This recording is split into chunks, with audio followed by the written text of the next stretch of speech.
Most people who are thinking about downsizing here in Hebron have been here their whole lives. Maybe 15 years, 20 years, 30 years. They've spent a lot of time here. Maybe they've even raised their kids here. They know a lot of the neighbors, and they've finally decided it's time to make a move.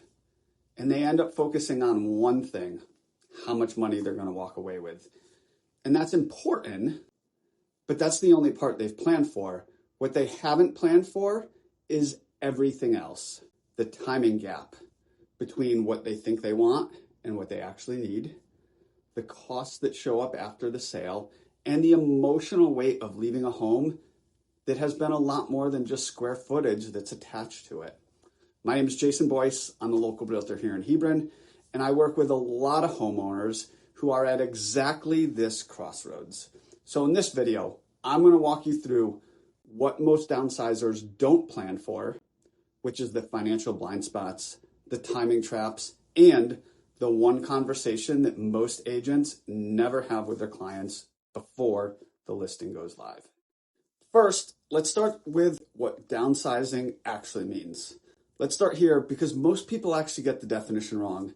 Downsizing is not just moving into a smaller house. It's restructuring your life around a different set of priorities. And when you don't get clear on those priorities before you list, you end up making decisions reactively during one of the emotionally charged transactions you're ever going to go through in your life. Now, I've worked with dozens of homeowners who said they wanted to downsize, found a beautiful 1,800 square foot ranch, and then hesitated at the offer table because they realized they'd have nowhere to put the grandkids when they visit. Now, that's not a real estate problem. That's a planning problem that showed up at the worst possible moment. So before you do anything, before you call an agent, before you browse Zillow, before you have the conversation with your spouse, sit down and get honest about what you're actually moving toward. Is it a smaller mortgage payment? Is it less maintenance?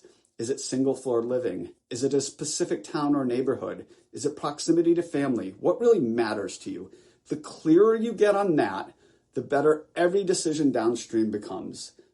From the homes you look at, to the offers you accept, the timelines that you set, all of it follows from knowing what you actually want out of this move. Right sizing is a better word than downsizing. You're not shrinking, you're optimizing for this chapter of your life. Now, in section 2, we are going to talk about the timing problem with buying and selling at the same time. This is where I see the most amount of stress and the most amount of mistakes get made. In a market like Hebron, where well-priced homes are moving fast, sellers often assume that selling's the easy part. And they're right. The harder part is what comes next. Now, if you sell first, if you haven't planned for it, you may find yourself without a place to live. Or you're under pressure and you're looking at homes on a deadline, and that pressure can show up in your offers. You could overbid or waive things that you shouldn't. Or you could end up in a short-term rental for 3 months while you're searching. And if you haven't planned on it, those things can become stressful.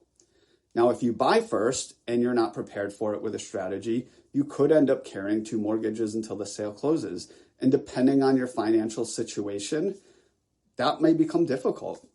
So what I do before any of this is a strategy session.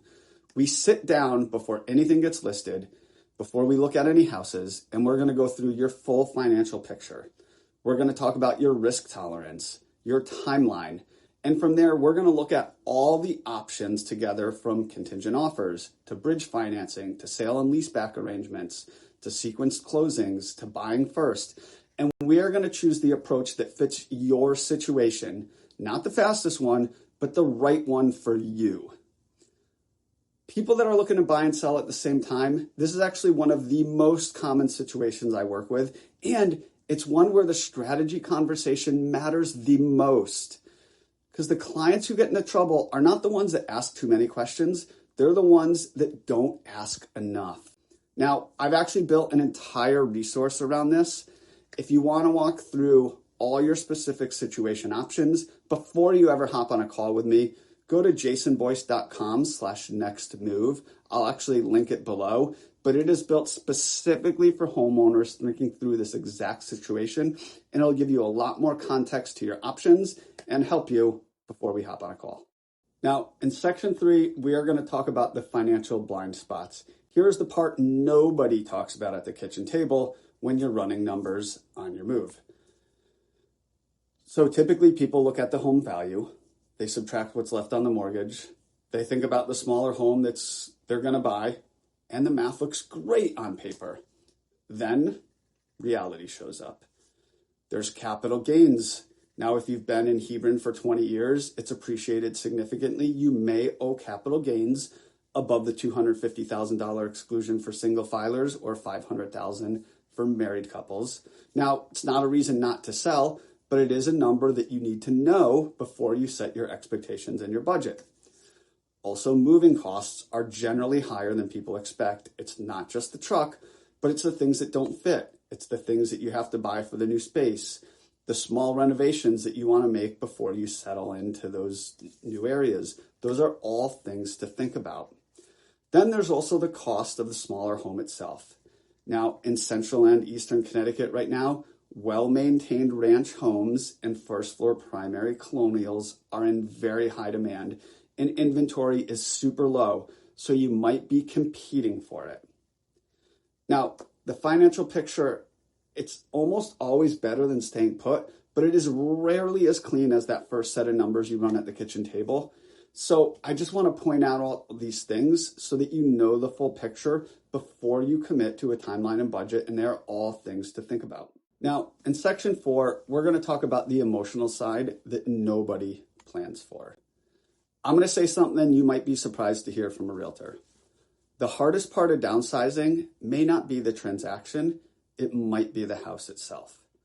Now, when you've lived somewhere for 20 or 30 years, that home holds a lot. It's birthday parties in the backyard, moments with your spouse, kids growing up in certain rooms, a neighborhood where everybody knows your name. That stuff is real, and it doesn't just appear because the math says it's time. It's grief, and it's normal. Now, the way through it is not to ignore it. It's to make sure both decisions, buying and selling, are tied to something you are genuinely excited about. Not just what you're leaving behind, but what you're actually moving towards. Now, the clients who navigate this best are the ones who know specifically where they're headed. Whether it's a certain neighborhood, if it's a lower maintenance lifestyle, if it's more time with kids, if it's less house. And when that destination becomes clear, the departure does get easier. And if you're not there yet, that's okay. You can be in the exploratory phase. It just means you're not quite ready. And a good agent will tell you that. Now, the homeowners who downsize successfully are the ones who are not rushed. They have planned the timing, the finances, the emotional readiness, and the destination way before the sign goes in the yard. Now, if you're in Hebron or anywhere in Central and Eastern Connecticut, if you're starting to think about what this move might look like for you, the best place to start is at jasonboice.com/nextmove. I will link to it below. I built that page specifically for homeowners in this situation. It walks you through the key decisions, and it gives you a way to connect with me directly when you're ready.